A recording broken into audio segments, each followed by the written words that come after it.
Ова лето се живее полесно од ланското. Земјоделските производи во јули се поевтини за просечни 30%. Добро е. Поевтини малку. Пипер за кој занижање по 15 динара го зема. И пари ли тоа да ги произведуваш оно време да сееш, да вадриш, да садиш.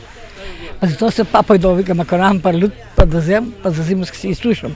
Зошто годинава е поевтино кога имавме долга и студена пролет? Може да е за тоа што има многу народ, повеќе понуда има. Сите обрнено земјоделие више од платите ништо кар и така. Па мислам дека имат повеќе луѓето садено. Помала е побрвачката отколку што е понудвачката. Ниските цени значително ја олеснаа живеачката. Може да се каже, оти има повеќе летни работи, нели? Луѓани пиперки. И полесно се готве.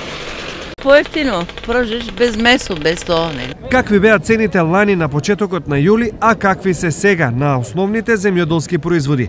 Компирот лани 30 денари, годинава 20, домати 40 со 30, краставици 25 со 20, моркови 40 со 30, пипер 30 со 30. Лубеницата лани 10 денари, годинава 8, праските 30 со 30, сливите 40 со 30, кајсиите 40 со 30 и бананите се со ланска цена од 45 денари за килограм. Секако, овие цени значат немала месечна заштеда, бидејќи за зеленчук и овошје во овој период се издвојуваат од 4 до 5000 денари месечно.